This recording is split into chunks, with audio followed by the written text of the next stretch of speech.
Tôi thích ăn mắt cá.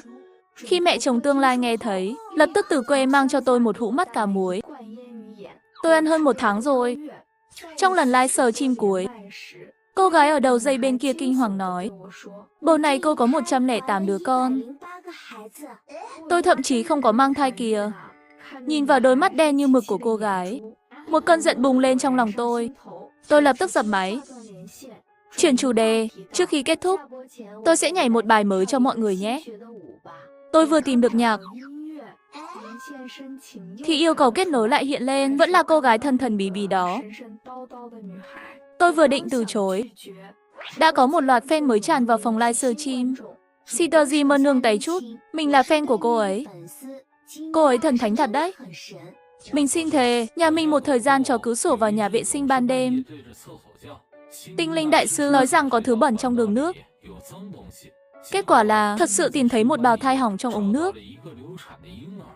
Nói gì thế này hở trời. Tôi dựng tóc gáy vì tin tức trên màn hình. Nhìn vào yêu cầu kết nối vẫn đang nhấp nháy. Tôi như bị ma xui quỷ khiến bấm đồng ý. Vừa kết nối xong, cô gái bên kia liên tiếp đặt hàng loạt câu hỏi. Gần đây cô có hay bị tức ngực, đau bụng dưới không? Thường xuyên khát nước, uống nước mà vẫn không hết khát. Tôi định phản bác, thì nhìn vào cái bình nước 10ml cạnh bàn. Gần đây lượng nước tôi uống hơi nhiều một chút. Thường là nửa ngày uống hết một bình. Trong vài giây im lặng của tôi, những lời bình luận ngày càng phấn khích. Thấy chưa, tinh linh đại sư thật thần kỳ. Vớ vẩn, cho dù có triệu chứng này đi nữa, cũng có thể là do thiếu vitamin thôi. Bạn biết gì mà nói, trông như sắp cãi nhau nữa. Tôi nhanh chóng đổi giọng vui vẻ hơn. Đúng là gần đây tôi không khỏe lắm. Nói chưa xong, mẹ bạn trai đột nhiên mở cửa bước vào. Oan oan, gọi ăn cơm. Sao không trả lời? Mang theo bát cơm và một đĩa mắt cá muối, không biết tôi đang làm gì. Thẳng tay đặt lên bàn. Tôi nhanh chóng nói với fan một câu ngắn.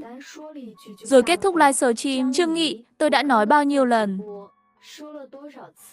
Ông vào phòng tôi nhớ gõ cửa đã mà. Ông không để ý và đáp lại. Con yêu, mẹ chỉ sợ con không ăn làm đau dạ dày thôi.